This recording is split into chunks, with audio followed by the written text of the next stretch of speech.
तो और वो बौद्ध बने पहले, और बौद्ध बनने के लिए पंचशील की आवश्यकता होती है। इतना पंचशील का आवश्यकता होता है, कल परसों अपन बताएंगे उसमें बौद्ध कैसा होता है।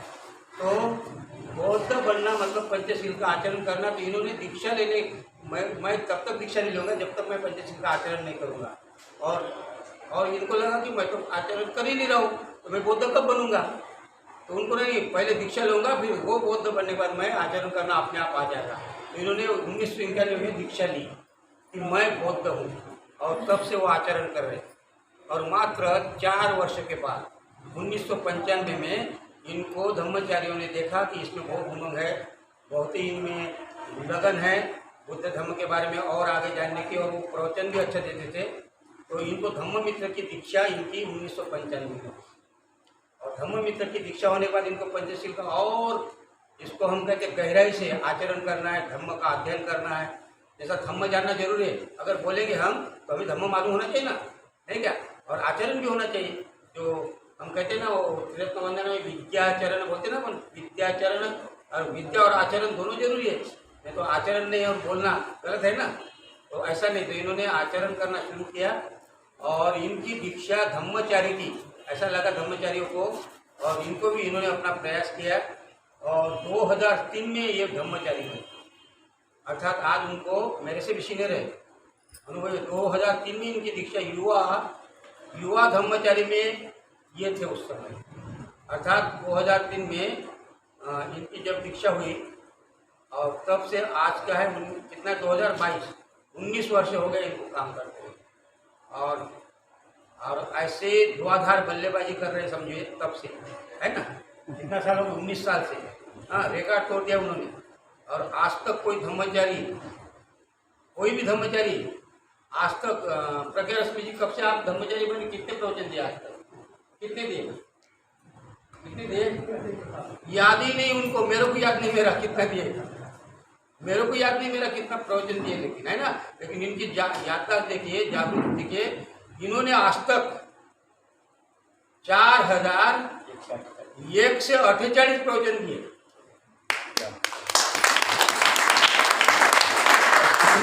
हो गए, यही नहीं, मैं ही नहीं, यहाँ जितने भी भारत के किसी को अगर पूछो कितना प्रवचन दिया अभी तक कोई नहीं जानेगा। लेकिन इनकी स्मृति देखे, इन्होंने एक प्रवचन अभी जैसा होता है लिख के रखते हैं, हम लिख के नहीं रखते। और इनकी स्मृति देखिए, 4000 और 148 प्रवचन। अभी ये जो बताएंगे ये कौन सा प्रवचन होगा उनका, 49वां होगा। हमको तो लिखेंगे भूल भी जाएंगे, लेकिन इनकी याद में रहता। अभी यवतमाल में 3 प्रवचन 4 प्रवचन देकर आ गए हो। तो उस समय 42 था नहीं क्या, 5 प्रवचन दिए, 47 और 30 हो गए। और अभी 4148 प्रवचन देने जा रहे हैं। तो इसकी कितनी डिमांड है आपको पता चलता होगा, हर गांव में पूछते हैं। जहाँ भी अगर है तो आप अगले बार इनके पास लाइन लगाओगे, दे दो हमको चाहिए। तो ऐसे धम्मचारी प्रशील नाम इनको दिया गया। प्रशील का अर्थ क्या होता है, प्रशील अपन बोलते हैं प्रबुद्ध, कहते ना, प्रज्ञा, प्र का बहुत महत्व है, विशेष नाम है। प्र ये बुद्ध धर्म में पाली में प्र शब्द बहुत महत्वपूर्ण है। प्र शील के बाद में या बुद्ध के बाद में, है ना, जो भी है तो प्र पहले लगाते हैं, है ना। तो इसीलिए कृति प्रकृति होती है ना क्या। तो ऐसे ये शीलवान है, बेस्ट शीलवान, ऐसा कहते हैं। शील गंध समो गंधो कुतो नाम भविष्यति, क्या कहते हैं, प्रशील, अब तुम्हें लिख रहे शील गंध समो गंधो, समो माने जैसा, शील के समान, शील गंध, गंध में सुगंध, शील गंध समो गंधो, शील के समान कोई ऐसी गंध है, कुतो नाम भविष्यति, भविष्य नहीं संसार में, ये संसार में शील से कोई बड़ा श्रेष्ठ है क्या, चाहे चंपा, चमेली और जितने भी फूल होंगे, जितने पुष्प होंगे, किसी की भी गंध, चंदन की लो, है ना, न चंदनम तगरंग न मल्लिका वा, चाहे चंदन का हो, चाहे चंपा चमेली का सुगंध हो, कोई भी गंध इनके सामने, किसके सामने, शील गंध समो गंध, कुतो नाम भविष्यति, भविष्य बने संसार में, कोई भी इस संसार में सील के समान ऐसी कोई श्रेष्ठ गंध नहीं। यो सम अनुवातेच पटिवातेच वायती, पटिवातेच वायती, अर्थात वायती माने बहना, जो हवा बहती है ना, बहना। और अनुवातेच पटिवातेच, पटिवात माने हवा, पटी माने विरुद्ध दिशा में, विरुद्ध दिशा में। जैसे कि कोई न चंदनम तगरंग मल्लिका वा, अर्थात कोई चंदन की गंध हो या चंपा चमेली की हो, चाहे जाई जूही की हो, किसी भी फूल की सुगंध जहाँ तक हवा बहती है वहाँ तक ही जाती है, उसके आगे नहीं जाएगी और पीछे तो कभी नहीं जाएगी। लेकिन सील की गंध ऐसा कहते हैं कि वो अनुवातेच पटिवातेच वायती, अर्थात वो विरुद्ध दिशा में भी बहती है। बुद्ध की सुगंध अर्थात बुद्ध की करुणा, बुद्ध की मैत्री आज 2000 वर्ष हो गए, लेकिन उनकी सुगंध अभी भी है कि नहीं?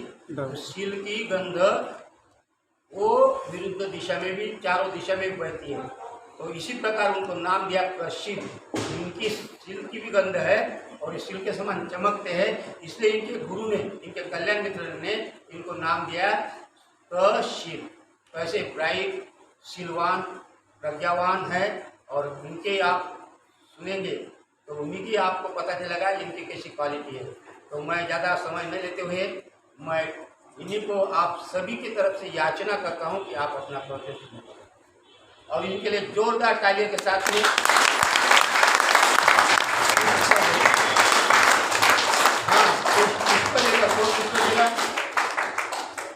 पुष्प देकर इनका स्वागत करें। उन्होंने क्या शुभ किया, आप ही आ जाओ, आइए आ जाओ। इनका स्वागत करिए जोरदार तालियों के साथ।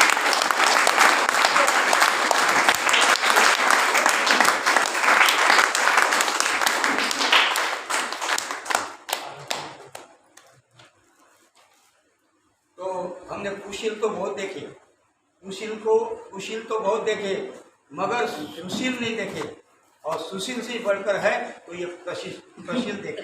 तो आइए प्रशील जी आप शुरू हो जाइए।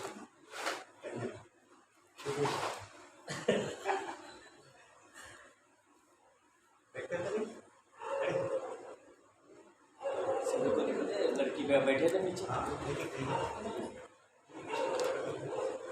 तो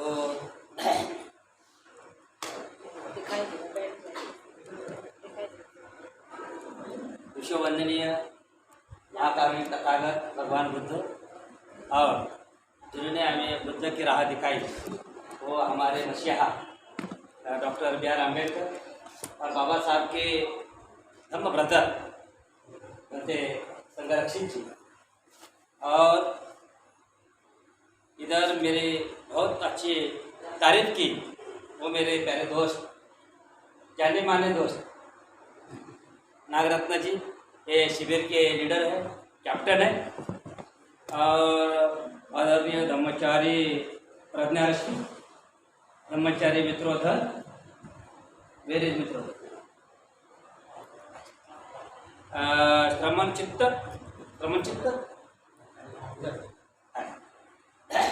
अंशुल राजा, ब्रह्मचारिणी आर्यदर्शिनी, ब्रह्मचारी विशुद्ध वीर्य, यस, और ब्रह्मचारी हो गए अंशुल राजा, यस।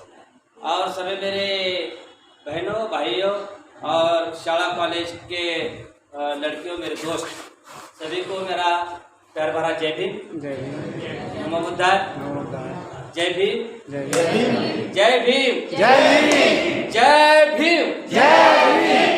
ये हो गया आवाज। मैं रिकॉर्डिंग कर रहा हूँ, आपका आवाज मेरे साथ, आपका आवाज होना चाहिए।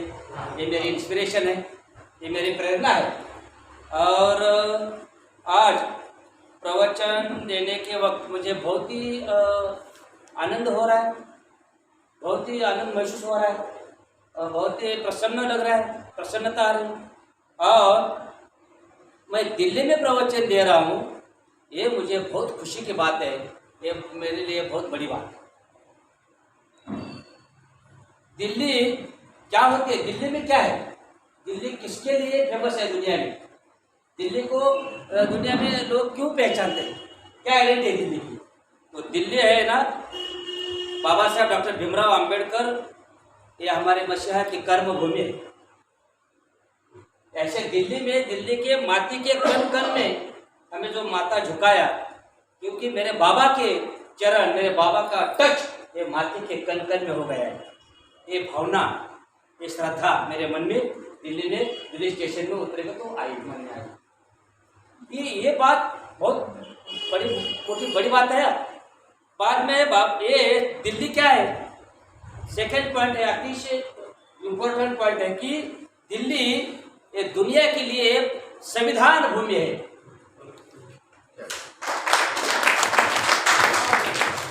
Constitutional pure land, that's called Delhi.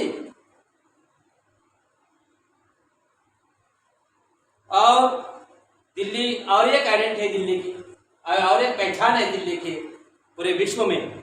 वो दिल्ली है ना, बाबा के महापरिनिर्वाण दिन भूमि में है।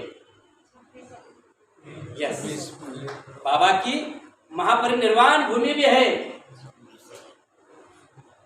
और एक बात है दिल्ली के बारे में, तो बाबा साहब को डॉक्टर ने बताया था आपकी तबीयत खराब है, आपको 12 प्रकार की बीमारी है, नेत्र दोष है, किडनी है, पाइल्स है, घुटने का प्रॉब्लम था बाबा साहब का, शुगर है, हाइपरटेंशन है, ब्लड प्रेशर है, सब बातें बाबा साहब को लग गई थी। बाबा साहब बीमार थे, तो डॉक्टर ने बोला था आप रेस्ट करना चाहिए, दवाई लेनी चाहिए, लेकिन बाबा साहब डॉक्टर के सुनते नहीं, मारामाई का भी सुनते नहीं ना, पढ़ते रहते हैं, काम करते रहते हैं, भाषण करते रहते हैं, इधर उधर सत्याग्रह, दौरे, आंदोलन, चळवळ सब करते हैं। ऐसे बाबा साहब का मूड था, बाबा साहब का कैरेक्टर था बौद्धिसत्व का।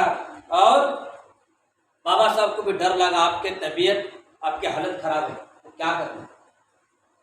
वो सोच रहे थे मेरा जिंदगी का कुछ गड़बड़ हो गया तो मेरे समाज का क्या होगा, मेरे समाज को, मेरे देश को और ये सब बहुजनों को आगे कौन लाएगा। इसलिए बाबा साहब चिंतित थे, इसलिए बाबा साहब रोते थे, रात रात तक बाबा साहब रोते थे।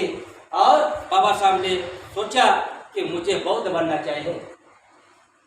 बाबा साहब के समझ में यह आया, मेरे दोस्त ने बताया भी, कि मैं महार नहीं हूँ, मैं अछूत नहीं हूँ, मैं अस्पृश्य नहीं हूँ, मैं शूद्र नहीं हूँ, मैं बौद्ध हूँ, क्योंकि मेरे पुरखे, मेरे वंशज, मेरे पूर्वज पहले से ही बौद्ध है, पहले से ही बौद्ध है, इसलिए मैं बौद्ध हूँ। और बौद्ध धर्मांतर करके, कन्वर्टेड धर्म परिवर्तन करने के बाद मैं मेरे घर में जाना मुझे बहुत जरूरत है, लेकिन मेरे मरने के बाद लोगों को धम्म का रास्ता, राह मालूम होनी चाहिए। इसलिए बाबा साहब ने दिल्ली में बिरला मंदिर में गए, बुद्ध पूर्णिमा थी, माँ साहब सविता अम्बेडकर, नानक चंद्र रत्तू, इनके साथ बाबा साहब बिरला मंदिर में गए। बिरला मंदिर में जाने के बाद उधर एक भिक्खु थे, एक भिक्खु के साथ मीटिंग की बाबा साहब ने। और बाबा साहब उस दौरान क्या बोले बौद्ध भिक्खु को कि मेरी तबीयत, मेरी हालत बहुत खराब है, मुझे बीमारी है, तो सुनो बंते जी, मेरी तबीयत हालत का कुछ गड़बड़ हो गया, मैं मर गया, तो ये पूरे दुनिया को बताने का कि डॉक्टर आम्बेडकर ने दिल्ली बिरला मंदिर में बौद्ध धर्म अपनाया, और कुछ नहीं होगा तो मैं नागपुर दीक्षा भूमि में सामूहिक धर्मांतर करने वाला हूँ, और मेरे समाज को, मेरे बहुजन समाज को, सभी को बुद्ध के तरफ ले जाऊंगा। और आर्यवंश, भंते आर्यवंश बिरला मंदिर में थे दिल्ली में, उन्होंने याचना की, बाबा साहब ने रिक्वेस्ट की, हाँ तो भंते जी मुझे दीक्षा दो, तो मैं मर नहीं गया तो किसी को बता देगा, तीन लोगों को मालूम होना चाहिए खाली, बस नानक चंद्र रत्तू, माँ साहब सविता अम्बेडकर और बाबा साहब अम्बेडकर और आर्यवंश, बस चुपचाप रखने का। तो कुछ गड़बड़ हो गया, मैं मर गया, तो लोगों को प्रेस कॉन्फ्रेंस लेने की और बताने का बाबा साहब अम्बेडकर बौद्ध हो गए थे, दीक्षा ली थी। कितना अजब प्लानिंग था उनका, कितना बड़ी स्ट्रैटेजी उनकी थी, वो धर्मांतर करने की, दीक्षा लेने की, धर्म परिवर्तन करने की, और कन्वर्शन करने की उनका उनका जो स्ट्रैटेजी, उनका जो प्लानिंग है वो मुझे बहुत पसंद आया। और वो प्लानिंग करके बाबा साहब नागपुर दीक्षा भूमि को दीक्षा लेने से पहले दिल्ली में बौद्ध हो गए। ये पवित्र भूमि, शुद्ध भूमि दिल्ली है, ये भूमि में मैं प्रवचन दे रहा हूँ। ये मेरे लिए बहुत बड़ी बात है, ये मेरे जीवन के लिए बड़ी बात है। ये सब पढ़ने के बाद मैंने दीक्षा ली। आज भी मेरे माँ बाप हिंदू है, मैं कुछ नहीं कर सकता, बराबर है। मेरे बहन के बच्चे 3, उन्होंने धर्मांतर किया। 30 साल के बाद मेरे मामा मामे के लड़का उन्होंने भी धर्मांतर किया। अभी सब शुरू है सिलसिला, महाराष्ट्र में सब लोग धर्मांतर कर रहे हैं, दिल्ली के तरफ से देखकर धर्मांतर कर रहे हैं। ये आपकी बड़ी जिम्मेदारी है। लोग दिल्ली के तरफ देख रहे हैं ना, बाबा साहब की संविधान भूमि है ना, बाबा साहब का महापरिनिर्वाण की भूमि है ना, तो आपकी जब जिम्मेदारी है, मेरी जिम्मेदारी है, सबकी जिम्मेदारी है। ये बाबा साहब का जो मिशन है, धम्म मिशन, बाबा साहब का वो धम्म क्रांति का मिशन, रथ गाड़ा आगे लेके जाने का यह हमारी जिम्मेदारी है, यह हमें समझना चाहिए। बाद में त्रिरत्न बौद्ध महासंघ दिल्ली में बहुत अच्छा काम कर रहा है, धम्म प्रशिक्षण शिविर। मैं भी प्रशिक्षण लेने के लिए इधर आया। सही बात है, प्रशिक्षण तो खत्म नहीं होता, प्रैक्टिस तो खत्म नहीं होती। प्रैक्टिस है ना हमारी, तो डॉक्टर की जैसी प्रैक्टिस होती है। वकील साहब किधर गए हमारे, गुट पे थे। हाँ, ये प्रैक्टिस रहते है ना वकील की भी। वकील कभी भी कंप्लीट नहीं होता, धम्मचारी कभी भी कंप्लीट नहीं होता, वो प्रैक्टिस ही रहती है ना। वैसा हम प्रैक्टिस कर रहे हैं। ऐसा दिल्ली में आके मुझे आप सभी लोगों को मिलने के बाद मुझे बहुत अच्छा लगा। और 2 लाइन है बाबा साहब की, वो बात करो पैदा, वो बात, अरे ऐसी बात करो यारो ये दुनिया हिला देंगे। सभी के अंदर मन में माहौल बन जाएगा धर्मांतर का, दीक्षा लेने का। ऐसा आपका प्रचार प्रसार होना चाहिए, ऐसा आपका धम्म जीवन होना चाहिए, ऐसा आपका शरण गमन होना चाहिए। वो बात करो पैदा तुम अपनी जुबानों में, वो बात करो पैदा तुम अपनी जुबानों में, दुनिया भी कहेंगे, दुनिया भी कहे कुछ है, ये दुनिया भी कहे कुछ है, ये भीम दीवानों में, दुनिया भी कहे कुछ है, इन भीम दीवानों में। ज्यादा खुशी होती है ना 3 बार ताली बजाना।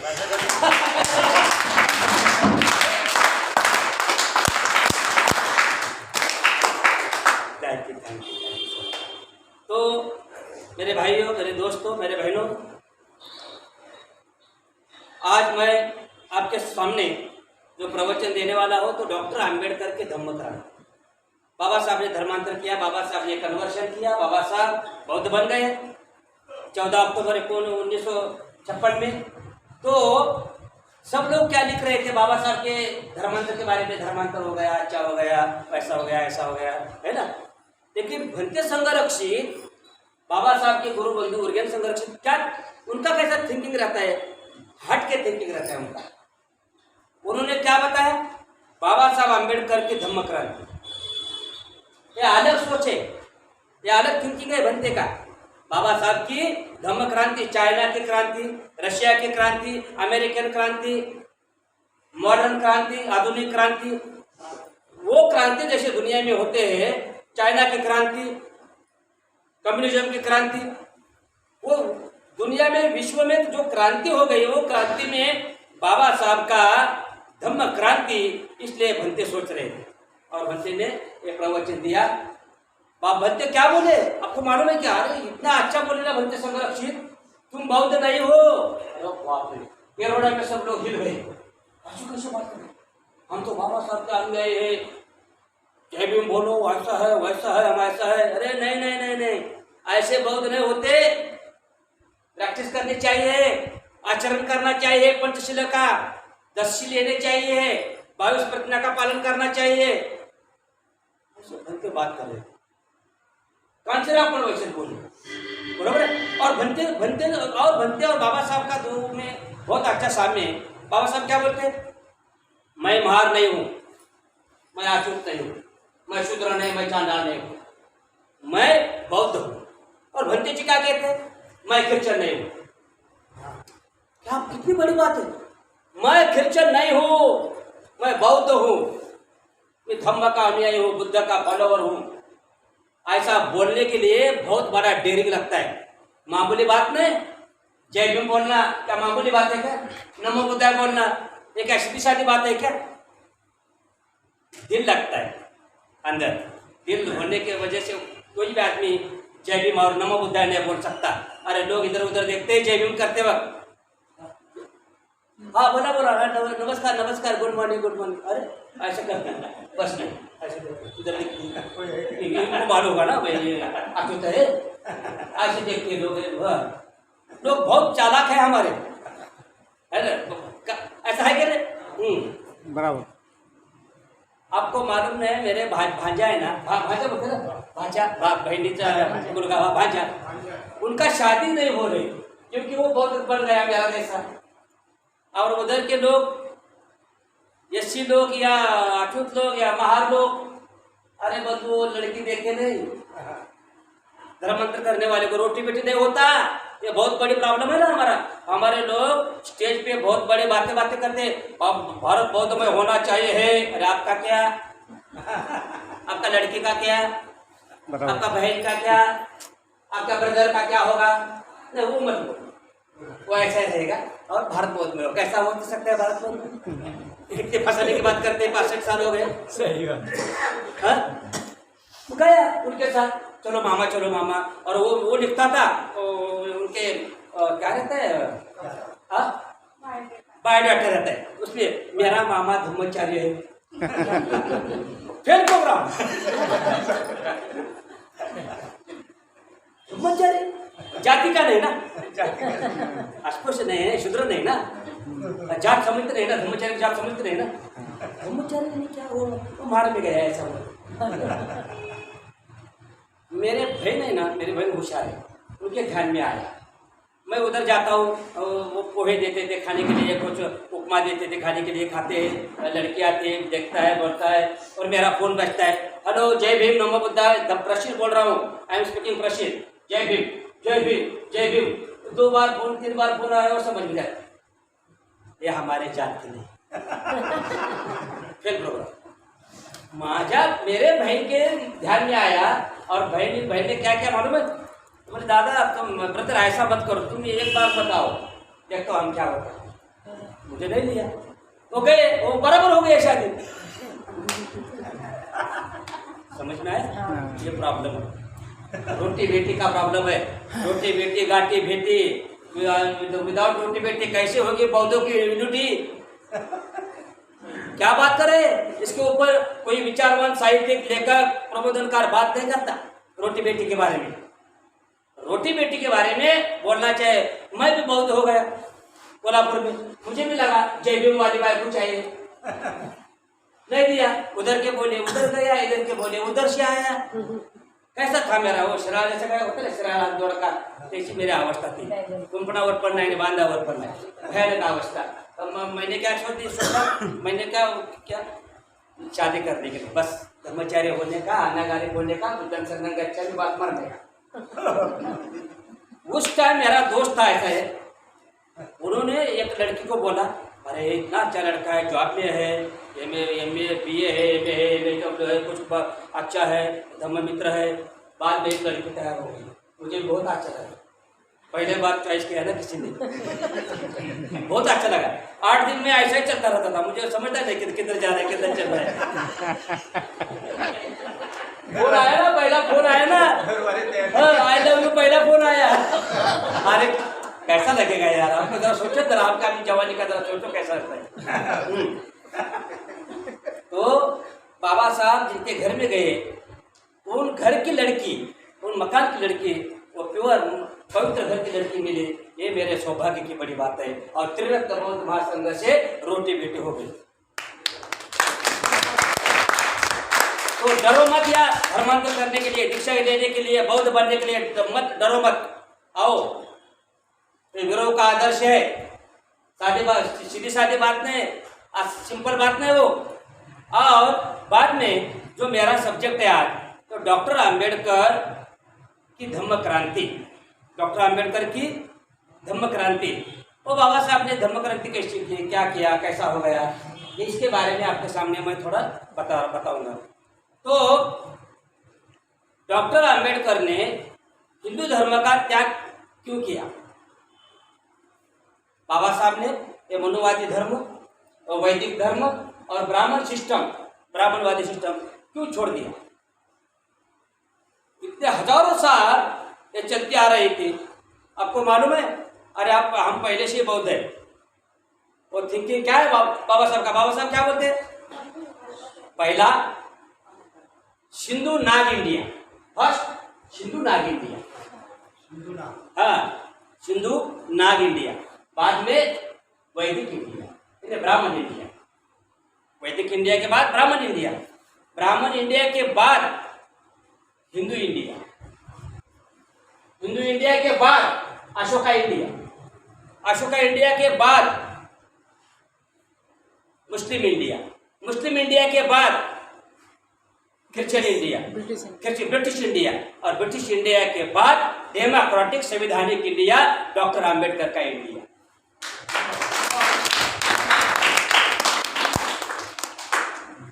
तो बाबा साहब आम्बेडकर ने इतना हिंदू धर्म था, तो बाबा साहब ने क्यों छोड़ दिया? ये पहला प्रश्न बंदे संरक्षित खड़ा करते हैं दुनिया में। उनको ऐसा क्यों लगा कि हमें हिंदू नहीं होना चाहिए, हमें ब्राह्मण मनुवादी नहीं रहना चाहिए, मनुवादी व्यवस्था में नहीं रहना चाहिए, अच्युत व्यवस्थित सिस्टम में नहीं रहना चाहिए? तो डॉक्टर आम्बेडकर, बाबा साहब का एक बहुत बड़ा आपको उदाहरण मालूम है। सातारा में बाबा साहब के वडील थे, पहले पिताजी पहले मिलिट्री में थे, मिलिट्री के बाद वो दापोली में आए, दापोली के बाद बाबा साहब ने वो बालवाड़ी का एजुकेशन पूर्ण किया, कंप्लीट किया। बाद में रामजी बाबा सातारा में आए, सातारा ने महाराष्ट्र।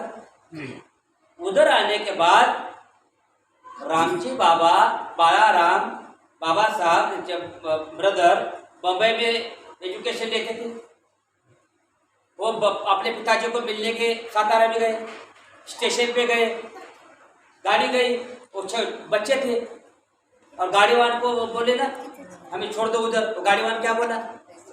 नहीं, क्योंकि तुम बाहर है, तुम अछूत हो, तुम शूद्र हो, मेरी गाड़ी खराब हो जाएगी, बराबर है ना? अछूत हो जाएगी।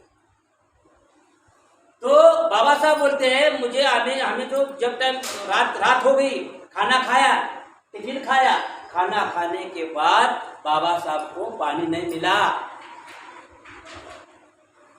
और बाबा साहब को वो नाले गटर का जो पानी रहता है ना, वो पानी, गंदगी का पानी, चिकन गोबर का पानी पीने की बाबा साहब के ऊपर वो टाइम, कितना वो घोर अपमान है बाबा साहब का।